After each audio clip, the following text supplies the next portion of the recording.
요즘 나라가 좀 어수선해서 좀 왠지 모르게 뉴스를 볼 때마다 마음이 편치 못하고 걱정도 되고 근심도 되고 또 재단에 와서 기도할 수밖에 없는 그러한 심정인데 때때로는 진짜 마음이 좀 우울해지기도 하는데 요즘 동계올림픽에서 메달을 자꾸 따니까 그게 그렇게 위로가 되고 힘이 되더라고요.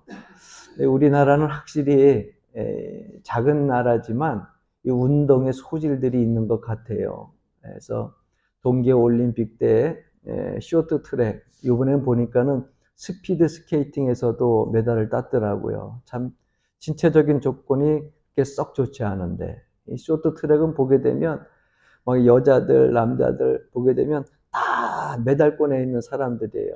특히나 어제 재미있게 본 거는 1등, 2등, 3등 금, 은, 동을 500m에서 우리나라가 다른 나라 다 제끼고 1등도 우리나라, 2등도 우리나라, 3등도 우리나라. 이건 참 대단하지 않습니까? 금은 동이 다 한국이 그냥 싹 쓸어버린 거예요. 그것도 뭐 우리나라가 이제 뭐 장거리 그리고 뭐 단거리 이렇게 있지만은 장거리 계주 이런 것들은 좀 잘했는데 500m에 조금 취약점이 있었는데 요번에는 그 500m에 1등 금메달, 2등 은메달, 3등 동메달. 자꾸 제가 반복하는 얘기는 그게 너무 좋은 거예요.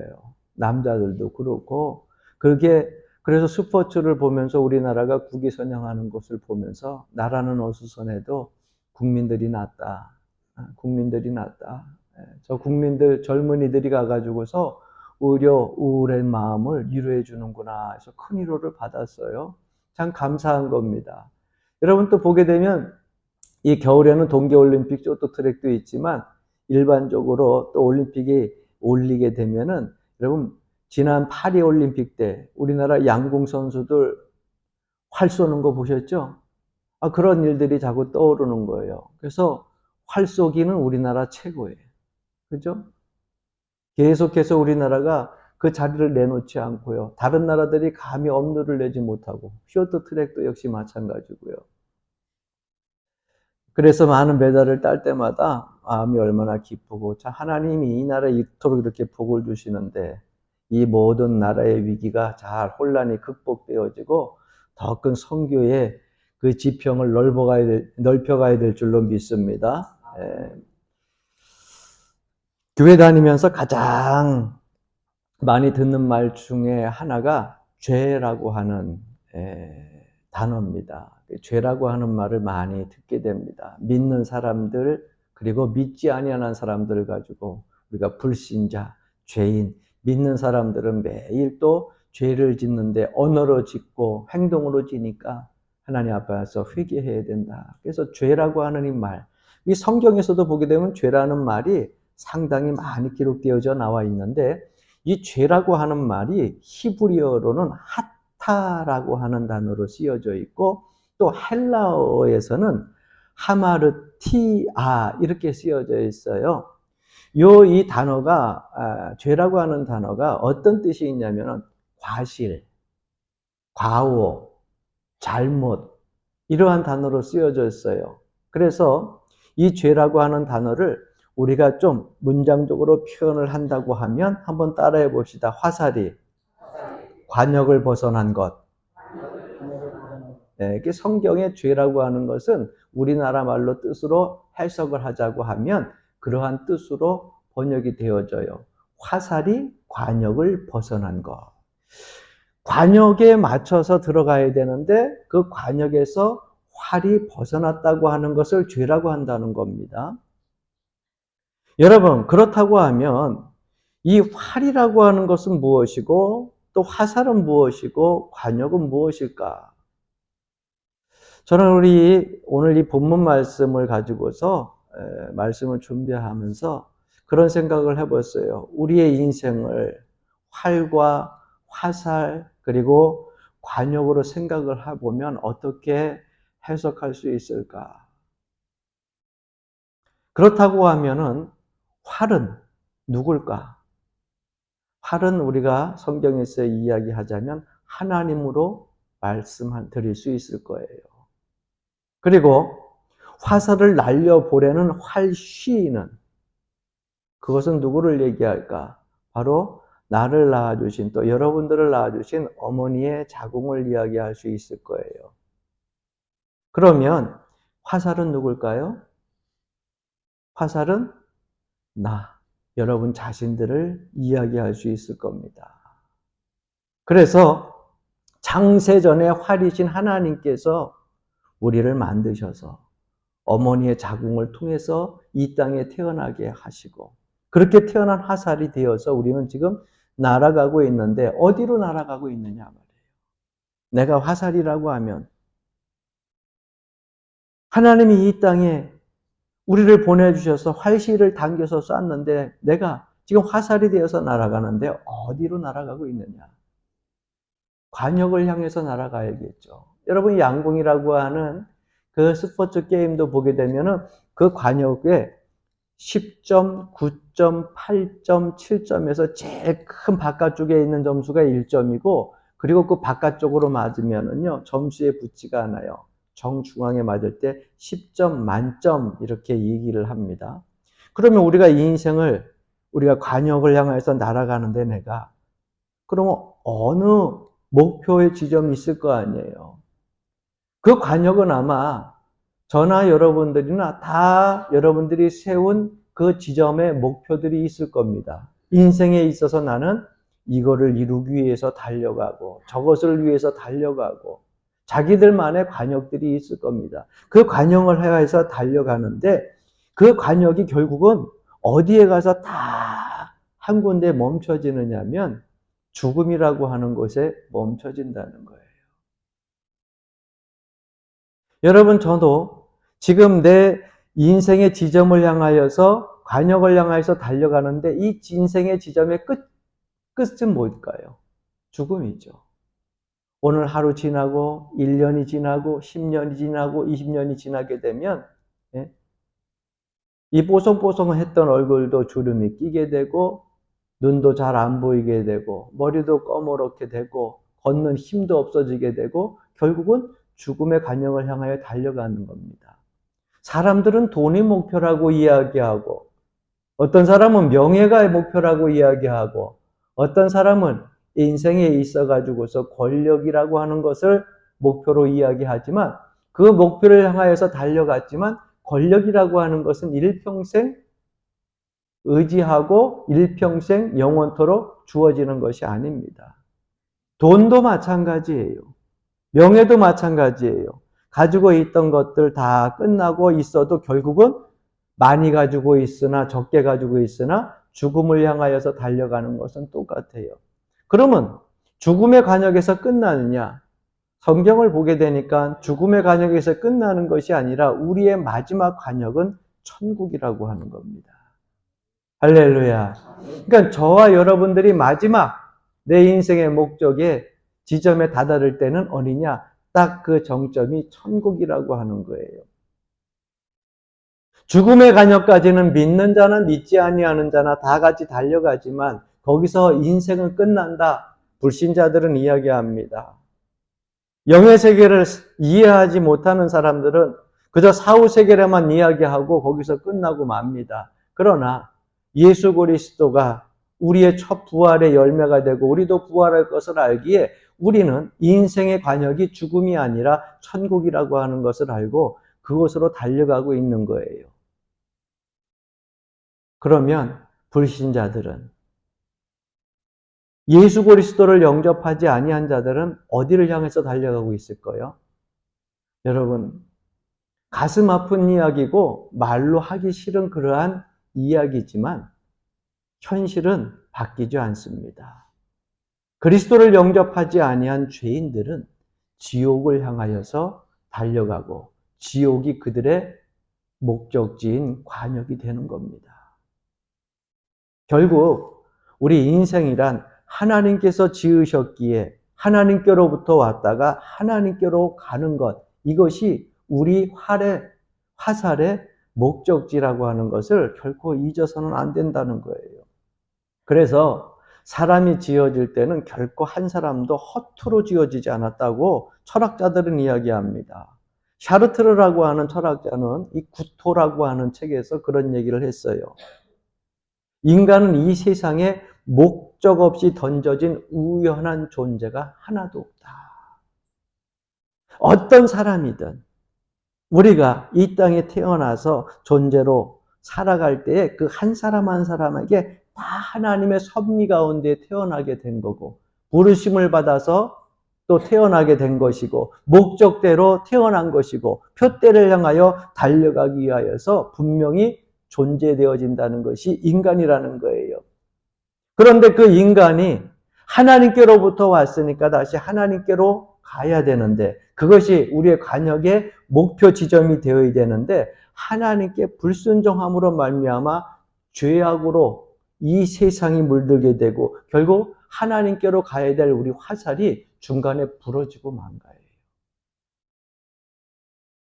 하나님의 말씀을 따라 순종하면서 살아서 하나님께로 다시 가야 되는데 말씀에 불순종한 그러한 죄로 말미암아 저는 그것을 화살이 부러진 것이다 이렇게 이야기를 하고 싶어요.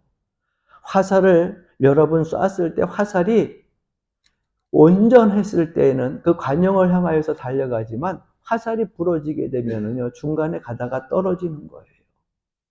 죄인인 인간을 말하자면 부러진 화살이라고 이야기할 수 있습니다. 화살이 부러지면 목표물까지 날아갈 수가 없어요.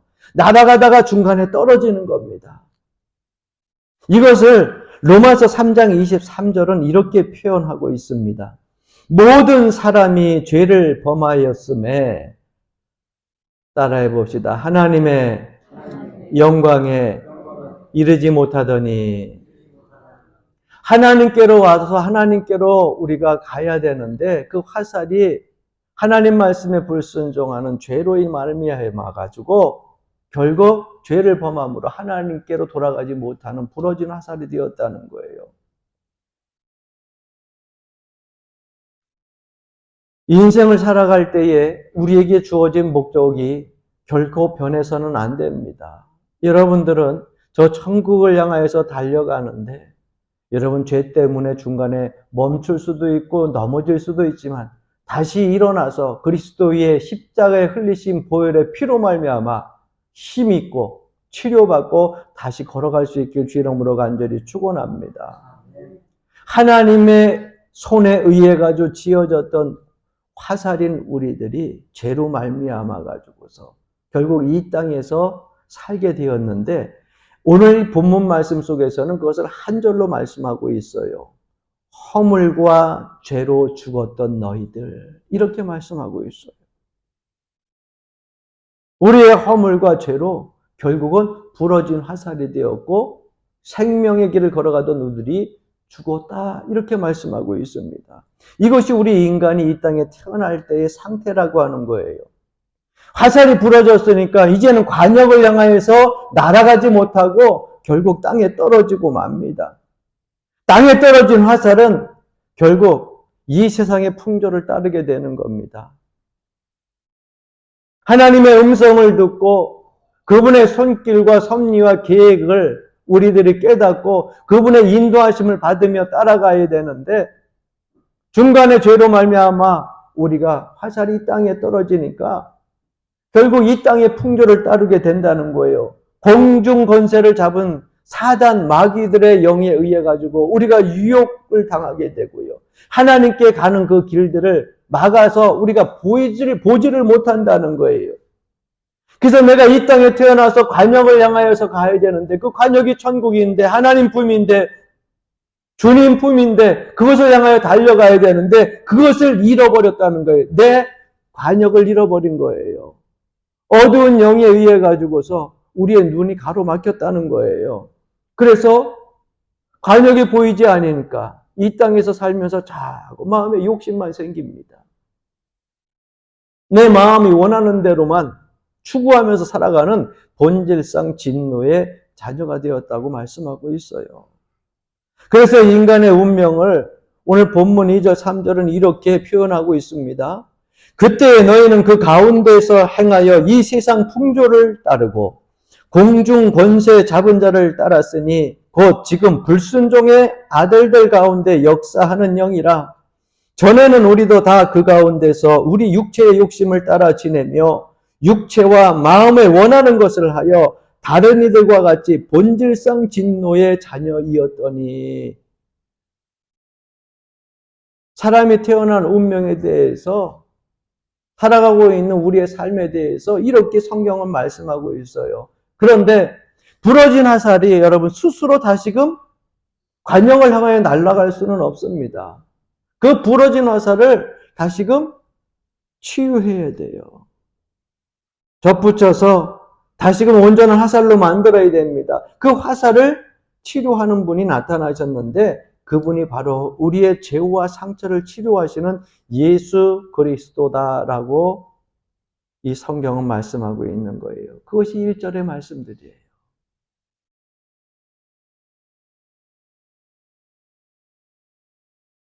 오늘 본문 말씀 4절부터 이하의 말씀들을 보면 긍휼에 풍성하신 하나님이 우리를 사랑하신 그 큰 사랑을 인하여 허물로 죽은 우리를 그리스도와 함께 살리셨고 너희는 은혜로 구원을 받은 것이라.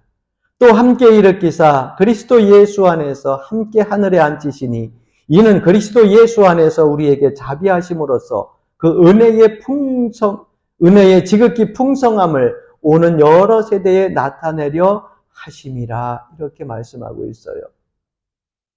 예수 그리스도가 죄로 상처로 부러진 우리를 고치시고 다시금 관역을 바라보고 달려갈 수 있도록, 날아갈 수 있도록 회복시켜준다고 하는 겁니다. 여러분, 그래서 우리 인생은요, 사람은요, 예수 그리스도를 만나야 온전해집니다. 할렐루야.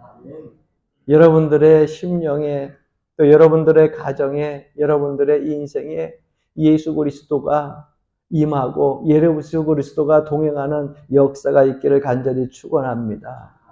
나 한 사람 한 사람을 구원하기 위해서 성삼위일체 하나님, 성령 하나님, 예수 그리스도가 우리를 위해서 행하신 모든 일들을 여러분은 잊지 말고 다 기억해 보세요. 그 모든 일들이 하나하나 나 하나를 구원하기 위해서 행하신 일들이에요. 이 땅에 독생자를 보내신 그 사랑, 내 죄와 허물을 씻기 위하여서 십자가의 고난과 아픔을 참으시고 죽기까지 우리를 위해서 희생하신 그 헌신의 피 흘리심의 사랑. 지금도 수많은 악의 영들이 지상의 권세가 우리를 흔들 때에 우리의 마음을 붙잡고 하나님께서 인도하시는 저 천국을 향하여서 달려갈 수 있도록 관역을 바로 볼 수 있도록 늘 깨우침과 우리의 심령에 감동을 주시는 성령님, 그 성삼위일체가요 계속해서 우리를 위해서 지금도 불철주야로 일하고 계신다고 하는 사실을 우리가 잊어서는 안 된다고 하는 겁니다. 그래서 이 에베소서에서 이야기하는 것은 내가 구원받은 것은 내 공로가 아니라는 겁니다. 내가 잘나서 구원받은 것 아니라는 겁니다. 내가 똑똑해서 구원받은 거 아니랍니다. 뭐라고 이야기하느냐? 은혜로 하나님의 풍성하신 긍휼과 그 은혜로 내가 구원받은 것이라고 말씀하고 있는 거예요. 그러면 여러분, 하나님을 우리가 바라볼 때에 우리가 항상 공로를 잘못 생각하게 되면 은혜를 잃어버려요. 하나님을 바라볼 때는요, 내 공로도 없어요. 내 지식도 없어요. 내 자랑도 없어요. 모든 것이 하나님 은혜 때문에 내가 이 자리에 서게 된 것이고 오늘 존재하게 된 것이고 저 천성을 향하여서 천국을 향하여서 날아가는 하나님의 선택하신 화살과 같다고 하는 것을 한시도 잊지 말아야 된다고 하는 겁니다.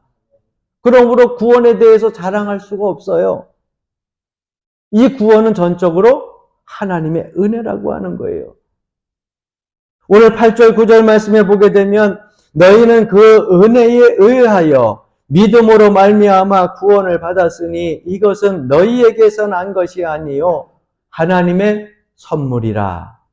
행위에서 난 것이 아니니 이는 누구든지 자랑하지 못하게 함이라. 이렇게 말씀하고 있지 않습니까? 내가 구원받을 자격이 있어서 구원받았다고 자랑하지 말라는 거예요. 내가 믿음이 있어서 하나님께로부터 축복받고 구원받았다고 자랑하지 말라는 거예요. 구원의 공로는요, 내가 잘나서가 아니라 하나님의 은혜라고 하는 거예요. 내가 내 공로를 자랑하는 그 순간 구원의 은혜는 사라지고 나의 공로만 남게 되는 겁니다. 그래서 어떤 사람은 이런 시도를 하지 말라고 이야기를 합니다. 내가 왜 하나님 마음에 들었냐면, 내가 왜 구원을 얻기 위해서 어떤 노력을 했냐면, 내가 왜 하나님의 은혜를 받을 수밖에 없냐면, 내가 하나님의 은혜를 받는 이유는 왜냐면 하면서 자기 자신이 왜냐면 이래서 은혜 받았고 이래서 구원받았고 이래서 하나님의 마음에 들었고 내 자랑하지 말라는 겁니다. 내게 은혜 주시는 것도 하나님이에요. 내 공로가 아니에요. 내가 착해서, 내가 선해서, 내가 긍휼히 여기는 구제함 그러한 사랑 때문에 아니에요. 허물과 상처와 죄로 가득 찬 우리들을 하나님의 은혜로 구원해 주시고 보호해 주시고 치료해 주시고 용서해 주시기 때문에 우리가 오늘 이 시간에도 주님 전에 나와서 죄인이지만 머리 들고 찬양하고 경배하고 예배할 수 있는 겁니다. 할렐루야. 내 공로 때문에 내가 은혜 받았다, 내 공로 때문에 내가 구원받았다라고 하는 그 순간 여러분들에게 주어진 하나님의 은혜는 소멸되고 맙니다. 에린 브룩스 화이트라고 하는 사람은 이런 얘기를 했습니다. 개구리를 해부하면 개구리가 죽어버리듯 은혜는 해부하는 즉시 죽어버린다. 은혜는 분석하는 것이 아니라, 또 한번 따라 합시다. 은혜는 받아들이는 것이다. 은혜는 내가 어떻게 했기 때문에, 이렇게 했기 때문에 그렇게 해석하는 것이 아니라, 분해하는 것이 아니라 하나님이 그저 주시는 것이기 때문에 그냥 받는 거예요.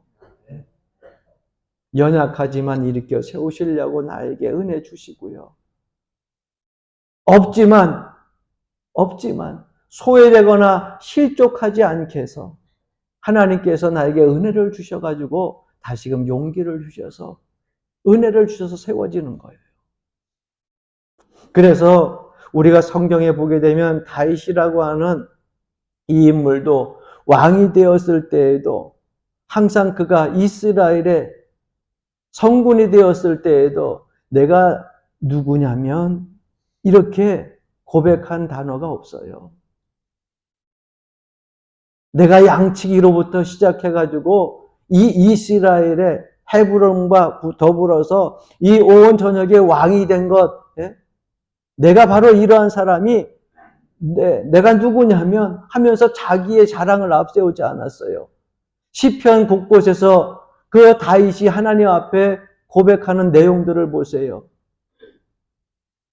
양치기였을 때나 왕이 되었을 때나 항상 겸손함으로 내가 누구간데, 내가 무엇이간데.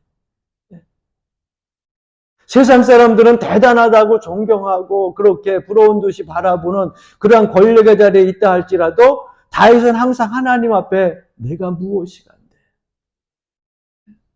자기의 연약함을 겸손함으로. 그래서 다윗이 죄를 안 졌습니까?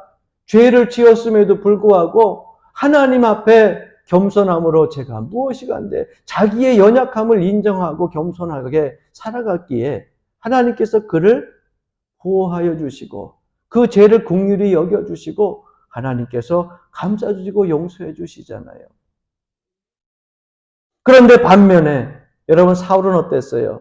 그렇지 않았잖아요. 신약 성경에도 보게 되면 이 바울 사도가 질병이 있었다고 하는 사실을 우리가 곳곳에서 발견하게 되지 않습니까? 성경의 학자들 이야기하기는 안질이었다, 간질이었다, 아주 공방이 많아요. 그래서 어떤 사람은 안질이다, 간질이다. 결론적으로 요즘에 최종적으로 결론을 보니까 안질이었다. 뭐 이렇게 얘기를 하는데 여러분 안질이든 간질이든 어쨌거나 부끄러운 질병을 가지고 있었어요. 사도 바울은 하나님의 말씀을 전할 때마다 길거리에서도 말씀을 전하고 가는 곳마다 유대인들 회당을 찾아가지고 그곳에서 하나님의 말씀을 전했잖아요. 바나바와 더불어서 전 세계를 다니면서 복음을 전하는 선교사였는데 이 복음을 전하는 이 선교사에게 있어서 치명적인 질병이 있었던 것 아니에요. 그러니까 하나님 앞에 기도 안 했겠습니까? 하나님, 그래도 내가 하나님의 일을 감당하려고 발이 부러뜨도록 그렇게 세계 곳곳을 다니면서 복음을 전하는데 이 복음을 전하는 가운데 그래도 이 부끄러운 병은 고쳐주셔야 되지 않겠어요? 네. 그래서 사도 바울이 하나님 앞에 몇 번을 기도했다고 성경 기록하고 있냐면 3번을 기도했다고 그러고 기록되어 있어요.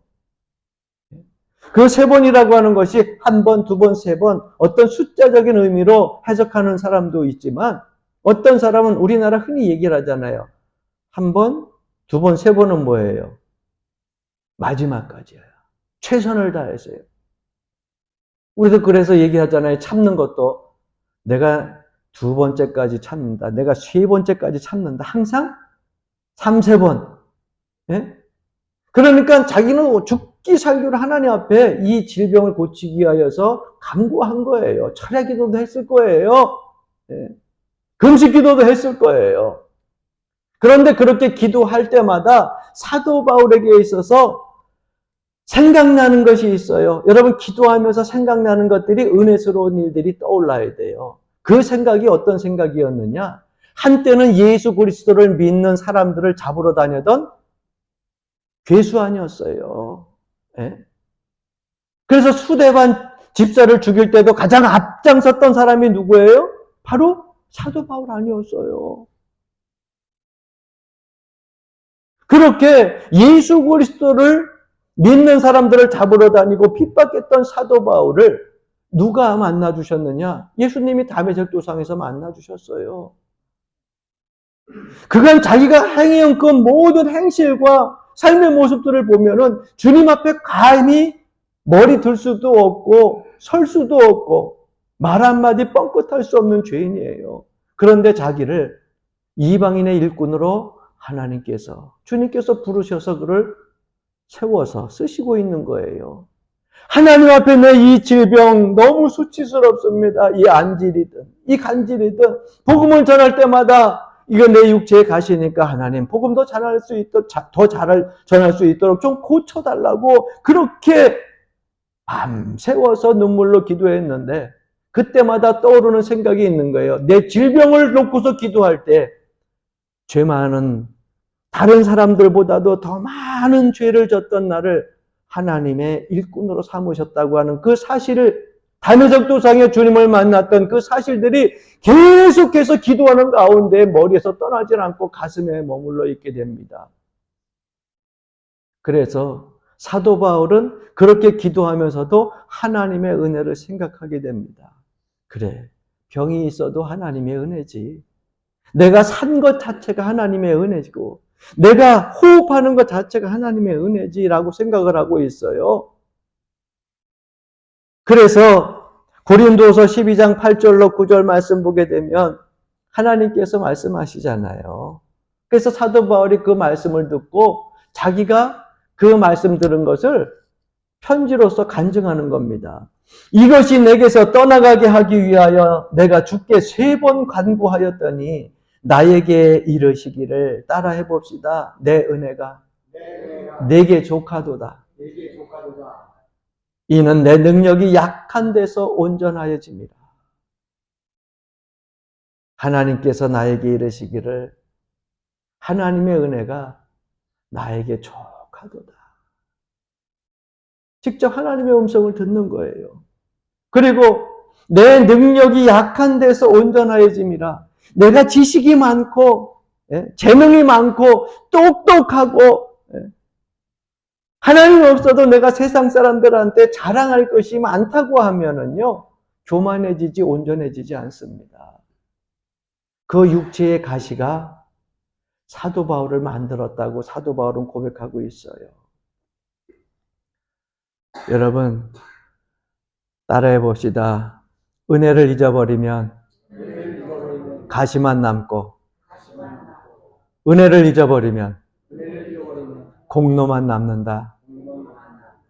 여러분, 하나님 은혜를 잃어버리면요, 내 안에 가시만 남아요. 내 안에 가시만 남으면요, 입에서 나오는 게 불평이요. 입에서 나오는 게 원망이요. 은혜를 잃어버리면은요, 내 자랑만 하는 거예요. 공로만 남는 거예요. 예수 공로 올리가고 내 공로만 자랑하는 거예요.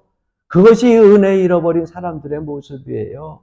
여러분, 나이가 들어가면 들어갈수록, 해가 가면 갈수록 여러분들의 입술을 통하여서 예수 공로 의지한다고 찬송만 하지 말고 여러분 예수 공로를 찬양하시고 선포하시기를 바랍니다. 할렐루야.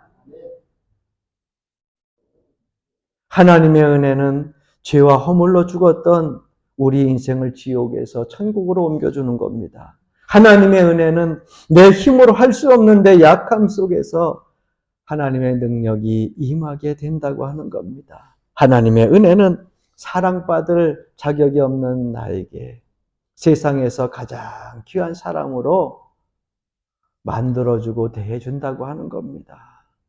그래서 사도 바울은 그것을 알기에 이는 내 능력이 약한 데서 온전하여진다. 이렇게 고백을 하고 간증하고 있는 겁니다. 여러분, 예수 믿는 그리스도인들, 오늘날 이 시대를 사는 성도들 안에 하나님께서 일하기 위해서 남겨놓은 창문이 있어요. 그 창문이 뭐냐면 은혜라고 하는 창문이에요.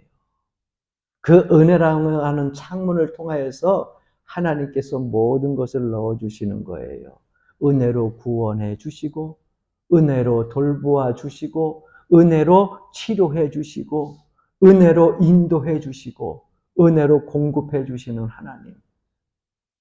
그 은혜의 문을 여러분 항상 열어놓기를 주 이름으로 간절히 축원합니다. 그 은혜가 들어와야 내 안에 있는 가시가 녹아서 사라져요. 내 입의 불평이 사라져요.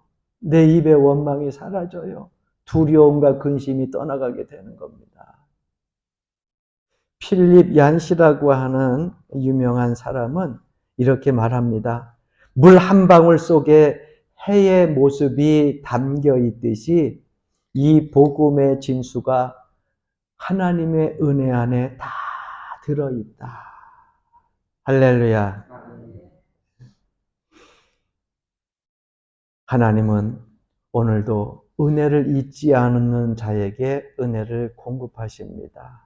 사랑하는 성도 여러분, 우리가 구원받은 것도 하나님의 은혜요. 살아있는 것도 하나님의 은혜요. 저 천성을 향하여서 달려갈 수 있는 지성과 그리고 심성을 가지고 있는 것도 하나님의 은혜입니다. 이 하나님의 은혜 안에 머물면서 여러분 끝까지 그 은혜 안에서 천성을 향하여 믿음으로 달려갈 수 있기를 주의 이름으로 간절히 축원합니다.